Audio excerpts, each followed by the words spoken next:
आज है 8 मार्च 2023। प्रातः मुरली। ओम शांति। बाप दादा मधुबन से। मीठे बच्चे, सबको सुख देने वाला भोला व्यापारी एक बाप है। वही तुम्हारी सब पुरानी चीजें लेकर नई देती है। उनकी ही पूजा होती है। प्रश्न है, तुम्हारी गॉडली मिशनरी का कर्तव्य क्या है? तुम्हें कौन सी सेवा करनी है? उत्तर, तुम्हारा कर्तव्य है सभी मनुष्य मात्र का कल्याण करना, सबको तमो प्रधान से सतो प्रधान बनाने के लिए बाप का संदेश देना। तुम सबको बोलो कि स्वर्ग स्थापन करता बाप को याद करो तो तुम्हारा कल्याण होगा। तुम्हें सबको लक्ष्य देना है। जो देवताओं को मानने वाले तुम्हारे कुल के होंगे वह इन सब बातों को समझेंगे। तुम्हारी है रूहानी बातें। गीत बजा है भोलेनाथ से निराला। ओम शांति। भोलानाथ शिव बाबा बैठ समझाते हैं, भोलानाथ सिर्फ एक शिव बाबा है। गौरीनाथ जो कहते हैं, गौरी कोई एक पार्वती नहीं होती। गौरीनाथ या बबुलनाथ अर्थात बबुल जैसे कांटों को फूल और जो सांवरे बन पड़े हैं उनको गोरा बनाने वाली है। महिमा सारी ही एक की है। यह है मनुष्य सृष्टि रूपी झाड़ वह ड्रामा। जब ड्रामा कहा जाता है तो उनमें जो मुख्य एक्टर्स है वह ज़रूर याद आते हैं। मुख्य ज़रूर हीरो हीरोइन की जोड़ी होती है। यहाँ भी मुख्य कोई ज़रूर चाहिए। मात पिता नामी ग्रामी हैं। सूक्ष्म वतन में कहते हैं शंकर पार्वती है। ब्रह्मा का किसको पूरा मालूम नहीं है। ब्रह्मा सरस्वती कह देते हैं, परंतु वह कोई जोड़ी है नहीं। वास्तव में शंकर पार्वती की भी जोड़ी है नहीं। विष्णु को भी दुनिया नहीं जानती। उसको जो अलंकार दिखाती है वह भी उनके नहीं है। यहाँ लक्ष्मी नारायण की जोड़ी कहेंगे। अब सभी से भोलानाथ उनको कहा जाता है जो बहुत सुख देने वाला है। भोलानाथ व्यापारी भी है। हमसे पुरानी चीज लेकर नई देता है। पहले पहले बुद्धि में आना चाहिए, सभी से ऊंचते ऊंच कौन, सबसे अधिक सुख देने वाला कौन। जो बहुतों को सुख देते हैं उनकी पूजा भी होती है। तो यह सब विचार सागर मंथन करने की बातें हैं। विचार सागर मंथन का नाम बहुत बाला है। तो विचार किया जाता है। मनुष्यों में ऊंचे ते ऊंचे हैं लक्ष्मी नारायण। अच्छा, उन्होंने क्या सुख दिया है जो मनुष्य उनका नाम लेते हैं या उनकी पूजा करते हैं? वास्तव में उन्होंने सुख तो कोई भी नहीं दिया। हाँ, वे सुखधाम के मालिक थे, परंतु उन्हों को ऐसा बनाया किसने? इनके पहले वह कहाँ थे? अगर बाबा उन्हों को ऐसा नहीं बनाता तो वे कहाँ होते? यह सब तो बच्चों को मालूम है। आत्मा तो कभी विनाश होती नहीं। उन्हों को ऐसा काम किसने सिखलाया जो इतना ऊंच बने? जरूर कोई शिक्षा मिली है। दुनिया नहीं जानती वह पास्ट में कौन थे। तुम अब जानते हो। लक्ष्मी नारायण 84 जन्म भोग अंत में ब्रह्मा सरस्वती बनते हैं। तो क्या लक्ष्मी नारायण की महिमा गाई जाए या उन्हों की जो पुरुषार्थ करने वाली है अथवा प्रारब्ध देने वाली है उनकी महिमा की जाए? देखो बाबा प्रश्न पूछ रहे हैं कि जिसने वैसा लायक बनाया उसकी महिमा गानी चाहिए। शिव, परमपिता परमात्मा। कितनी गुह्य बातें हैं। समझना है कि लक्ष्मी नारायण क्या करके गए। उनकी भी सारी राजधानी चली है, परंतु गायन सिर्फ एक का ही चला आता है। शंकराचार्य ने आकर सन्यासियों की रचना रची, फिर उन्होंने पालना भी की।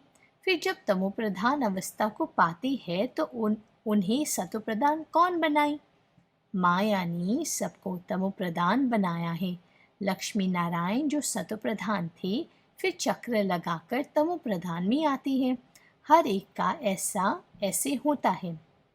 भल कितने भी बड़े मर्तबे वाले हो, सतो रजो तमो से हर एक को पास करना है। ये देखो कितनी को ये बात है। इस समय सब पतित है, तो तमो प्रधान दुनिया को फिर से सतो प्रधान कौन बनाए? पहले पहले सतो प्रधान सुख में आते हैं। सारी आत्माएं पहले पहले सतो प्रधान सुख में आती है, फिर दुख में जाती है। यह राज अब तुम बच्चों को समझाया जाता है। 84 जन्म लेना होता है तो जरूर सतो प्रधान से तमो प्रधान बनना ही होगा। हर चीज सतो रजो तमो जरूर होती है, जैसे दिन के बाद रात, रात के बाद दिन। प्रिसेप्टर्स का भी ऐसा होता है, माना जो मैसेंजर्स होते हैं, इब्राहिम, क्राइस्ट, बुद्धा, गुरु नानक, वह भी अब तमो प्रधान है। तो फिर भी अब सबसे ऊंची ते ऊंच कौन है जो कभी भी तमो प्रधान नहीं बनता? बाबा आगे कहते हैं, अगर वह भी तमो प्रधान बन जाए तो फिर उनको सतो प्रधान कौन बनाए? फिर बलिहारी उनकी हो जाए। ऐसे ऐसे विचार सागर मंथन करने से दिल में जो पॉइंट जचती है, अच्छी लगती है, तो सुनाई जाती है। भोलानाथ परमपिता परमात्मा ही सबका सद्गति दाता है, सतो प्रदान बनाने वाला है। सब दुर्गति से निकल गति सद्गति को पाते हैं। नंबरवार जो भी पहले पहले आएंगे वह सतो प्रधान सतो रजो से होकर फिर तमो प्रधान बनेंगे जरूर। पहले पहले जब आत्मा नीचे आती है तो उनको सुख भोगना है, दुख भोग न सके। मनुष्य पहचान नहीं सकते कि यह नया सोल है, इसलिए इतना सुख है, मान है। अब सबकी तमोप्रधान अवस्था है। तत्व खानिया आदि सब तमोप्रधान है। नई चीजें थी अब पुरानी हो गई हैं। वहाँ का अनाज फल फूल आदि कैसे अच्छे होते हैं, यानी स्वर्ग का सब कुछ कितना अच्छा होता है, वह भी बच्चों को साक्षात्कार कराया हुआ है। सूक्ष्म वतन में बच्चियां जाती हैं, कहती है बाबा ने शुभी रस पिलाया। जरूर ऊंच बाप चीज भी ऊंची देते होंगे। बच्चों को यह बुद्धि में रहना चाहिए, ऊंचते ऊंच एक भगवान ही है, याद भी सब उसको करते हैं। गॉड फादर कहते हैं, गॉड रहते ही है ऊपर में। आत्मा गॉड फादर को याद करती है, क्योंकि आत्मा को दुख है तो भोलानाथ बाप आकर फिर सुख देते हैं, तो उसको क्यों नहीं याद करेगा? तो उसको ऐसे सुख देने वाले बाप को क्यों नहीं याद करेंगे? आत्मा कहेगी, हम शरीर के साथ जब दुखी होते हो तो बाप को बहुत याद करता हूँ। रावण दुश्मन दुख देते हैं तो बाप को याद करते हैं। दुख में हम सभी आत्माएं परमात्मा को सिमरन करती हैं। देखो ये कितनी डीप पॉइंट है कि दुख में सभी आत्माएं परमात्मा को ही सिमरन करती हैं, क्योंकि सुख देने वाला वो परम पिता परमात्मा ही है। बच्चों को जब तकलीफ होती है सबसे पहले माता पिता ही याद आता है।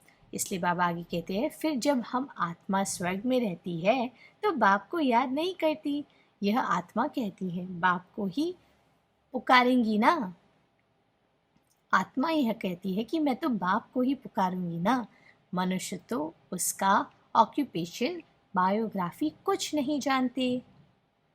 बाबा का क्या ऑक्यूपेशन है कि वह पतित पावन है। तो समूह प्रधान सृष्टि को सतो प्रधान बनाने आते हैं, और उनकी बायोग्राफी क्या है? वो परम धाम में रहने वाला परमात्मा है, जो संगम पर अवतरित होते हैं, फिर वापस परम धाम में चले जाते हैं। 5000 का चक्र पूरा होने के बाद फिर वापस परमात्मा पावन बनाने लिए सृष्टि पर आते हैं। तो बाबा ये कहते हैं कि मनुष्य को तो बाबा का ऑक्यूपेशन, बायोग्राफी कुछ नहीं जानते, न ड्रामा का राज जानते हैं कि कैसे आत्मा चक्र में आती है। ये सब एक्चुअली स्पिरिचुअलिटी का साइंस है। परमात्मा का ज्ञान ही सबसे बड़ा विज्ञान है। तुम बच्चे अब जानते हो माया रावण दुख देने वाली है। यह रावण राज्य शुरू हुआ है द्वापर से। यह भी समझना है, क्योंकि यह किसको पता नहीं है कि सबसे पुराना दुश्मन रावण है। उसकी ही मत पर यह पार्टीशन आदि हुआ है। अभी तुम बच्चे समझते हो हम श्रीमत से भारत को स्वर्ग बनाते हैं। वही सद्गति दाता सबका है। वह जब आए तभी ब्रह्मा विष्णु शंकर से कार्य कराए। ऊंचे ते ऊंचे वह एक ही है। उनकी बायोग्राफी को कोई नहीं जानते। यह खेल ही ऐसा बना हुआ है। तो बाबा समझाते हैं सबसे बड़ा दुश्मन रावण है, उस पर जीत पानी है। समझाते भी उसको है जिन्होंने कल पहले समझा था। वही आकर शूद्र से ब्राह्मण बनते हैं। अब विचार करो, सतयुग से त्रेता अंत तक कितनी सांप्रदाय वृद्धि को पाती रहेगी। तो इतने सबको ज्ञान देने की सर्विस करनी है। इतने सब में ज्ञान का बीज भरना है। ज्ञान का विनाश तो नहीं होता, लड़ाई वालों का भी उद्धार करना है। हमारे देवी संप्रदाय वाले जहाँ होंगे वह निकल आएंगे। उन लड़ाई करने वालों को कहा जाता है जो युद्ध के मैदान में मरेंगे वह स्वर्ग में जाएंगे, परंतु उनके कहने से स्वर्ग में जा नहीं सकते जब तक तुम लक्ष्य ना दो। लक्ष्य सिर्फ ब्राह्मण ही दे सकते हैं। मरना तो है ही, लेकिन लक्ष्य ही परम पिता परमात्मा मुझ आत्मा का पिता है, जिनसे हम स्वर्ग का वर्षा लेते हैं। ये लक्ष्य है। एक होता है मर जीवा जन्म, और एक होता है मरने के समय जीवन का आभास होना, फिर मुक्ति में जाना। वो भी अंत समय संगम में होता है, तो अंतर बहुत है। इसलिए बाबा कहते हैं मुसलमान अल्लाह को याद करेंगे, सिख लोग गुरु नानक को याद करेंगे, परंतु स्वर्ग में थोड़े ही जा सकते हैं। स्वर्ग में जाना होता है संगम पर। तो इन लड़ाई आदि वालों को भी सिवाय तुम ब्राह्मणों के यह मंत्र कोई दे नहीं सके। मंत्र क्या है, लक्ष्य क्या है? मन मना भव, मध्याजीत भव। मन मना भव माना एक बाप ही संसार, मध्याजीत भव माना ये लक्ष्य। पुरुषोत्तम, संगम युग में उत्तम ते उत्तम पुरुष बनने का लक्ष्य विष्णु जो दिखाते हैं ना मध्य में, वो मध्याजीत भाव। स्वर्ग का मालिक बनाने वाला सबसे ऊंचे है वह बाप। यह तो ठीक है, भगवान उवाच कि युद्ध में मरने से स्वर्ग में जाएंगे, परंतु कौन से युद्ध में? युद्ध है दो प्रकार की, एक है रूहानी, दूसरी है जिस्मानी। तो रूहानी युद्ध में मरना माना इस देह रूपी मैंपन से मरना, रूह के अनुभव में, रूह की रियलिटी में जीना। ये है रूहानी युद्ध में मरना। दूसरा है जिस्मानी। उन गोली चलाने वालों को भी तुम ज्ञान दे सकते हो। गीता में भी है मन मना भव। अपने बाप और स्वर्ग को याद करो तो स्वर्ग में जाएंगे। जब संगम युग हो तब ही तुम स्वर्ग में जा सकते। वह है जिस्मानी बातें, यह है सब रूहानी बातें। हमारी है माया पर जीत पाने की युद्ध। तो जो अभी तक रूह को नहीं जाना है, अपने आप को रूह और रूहानी नशे में अनुभव नहीं किया है, उससे ये सारी बातें समझ नहीं आएंगी। बाबा आगे कहते हैं, मरने समय मनुष्य को मंत्र दिया जाता है, यह जाते ही है मरने के लिए, तो बाप का संदेश देना है। बाबा वो सोल्जर्स की बात कर रहे हैं, यह जाते ही है मरने के लिए, तो इन्हें मंत्र देना है।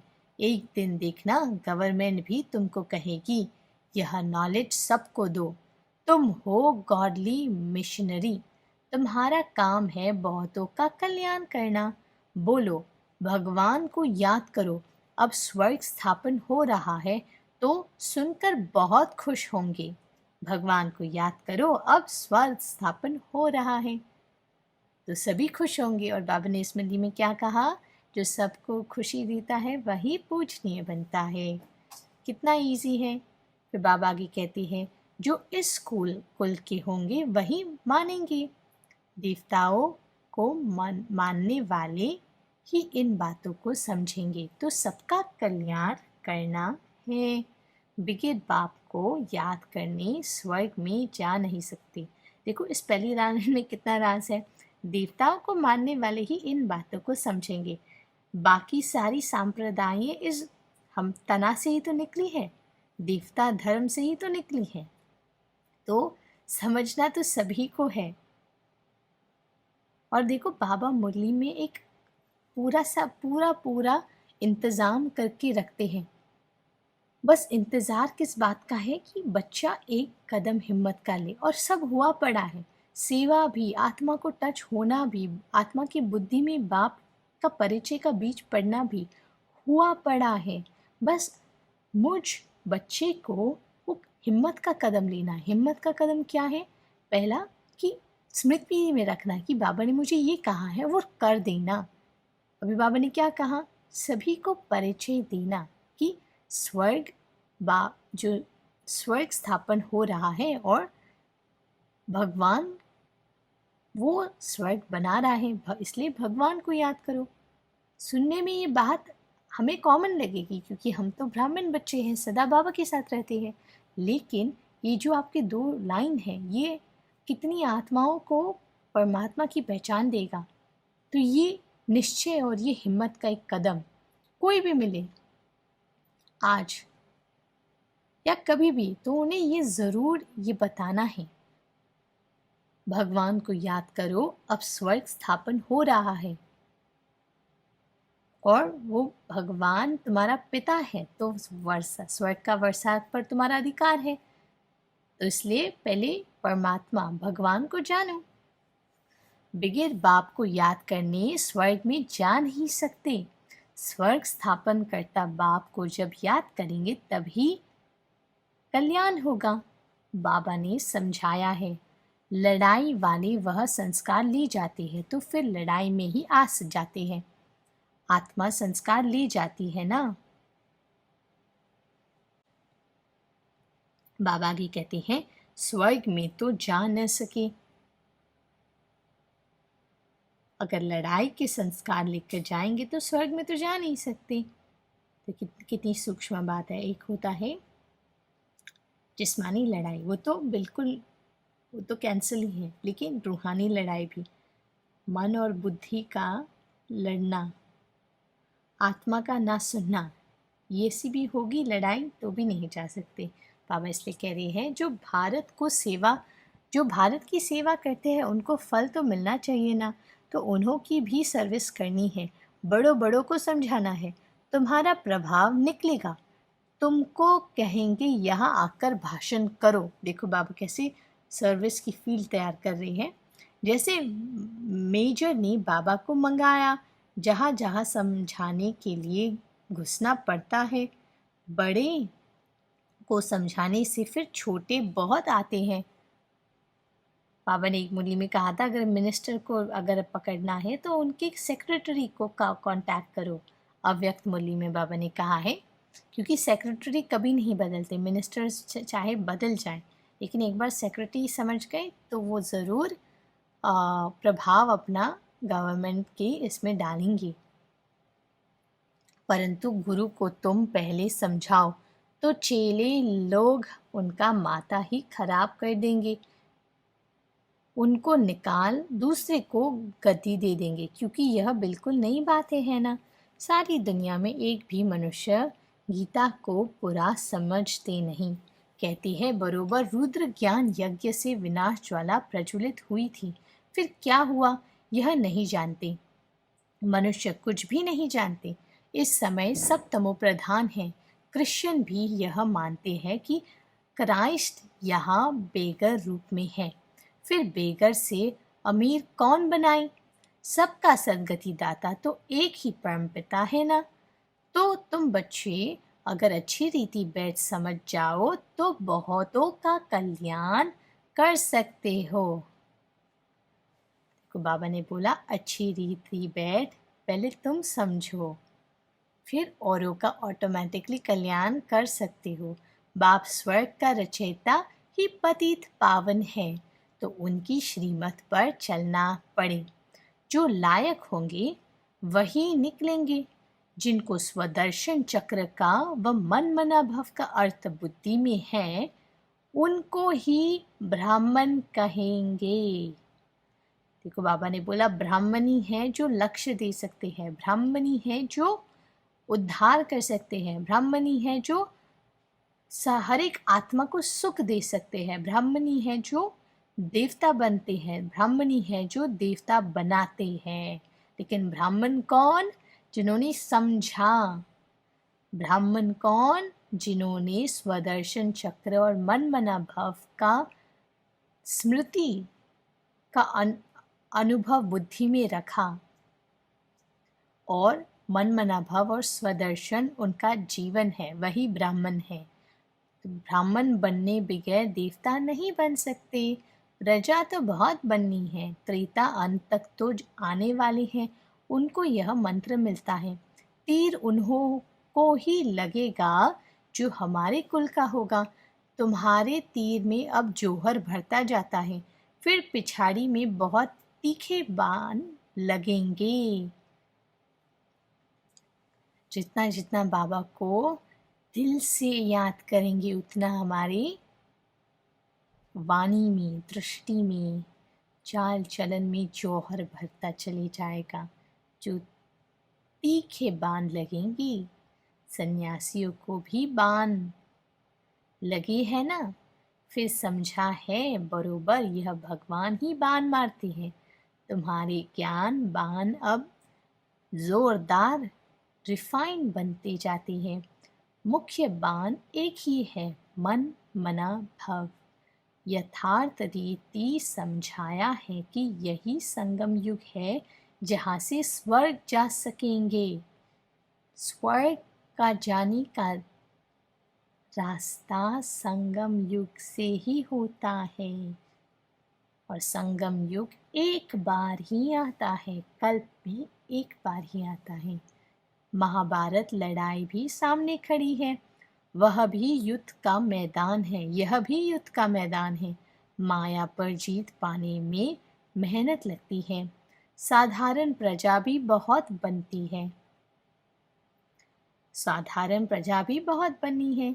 जो इस कुल में आने वाले नहीं होंगे उनको याद ही नहीं पड़ेगा। सर्विस के लिए विचार सागर मंथन करते रहेंगे तो तुमको ज्ञान की पॉइंट्स आएंगी। देखो बाबा ने बोला सर्विस के लिए विचार सागर मंथन करो तो ज्ञान की पॉइंट्स आएंगी। उस युद्ध में भी विचार सागर मंथन चलेगा। ऐसे करेंगे तो जीत पाएंगे। बुद्धि तो चलती है ना, प्रैक्टिस भी करते हैं। जब तीखे हो जाते हैं तो मैदान पर लड़ने जाते हैं। तुम्हारे पास बहुत ढेर आएंगे। देखो बाबा क्या कह रहे हैं, तुम्हारे पास बहुत ढेर आएंगे। भगवान के दर पर भक्तों की भीड़ होनी है। मच्छरों मुआफिक आएंगे। प्राइम मिनिस्टर व किंग क्वीन के आगे इतनी भीड़ नहीं होती जितनी भगवान के पास भक्तों की भीड़ होगी। फिर उस भावना से आएंगे। कोई खराब विचार नहीं रहेगा। यह तो निराकार बाप है ना। तो समझ में आता है भगवान के आगे भक्तों की बड़ी भीड़ होनी चाहिए। आना भी सबको यहाँ पड़ेगा। आना भी सबको यहाँ पड़ेगा। देखो ये तो हुआ पड़ा है, सभी को हमारे पास आना है, क्योंकि हमारी अवस्था वैसी बन रही है जो आत्मा और परमात्मा में अब कोई अंतर नहीं। मेरा संस्कार भी परमात्मा और मेरा संसार भी परमात्मा। तो फिर ऐसे आभा मंडल में तो हर कोई आएगा ही आएगा। बाबा ने कहा अंत समय में मधुबन का मॉडल विश्व के चारों ओर फैलता जाएगा। हर एक बच्चा चलती फिरती गॉडली यूनिवर्सिटी, हर एक बच्चा परमात्मा का दर्पण होगा, क्योंकि हर एक बच्चे ने अपने आप को परमात्मा को अर्पण किया है अब। इसलिए सभी को यहाँ आना ही पड़ेगा।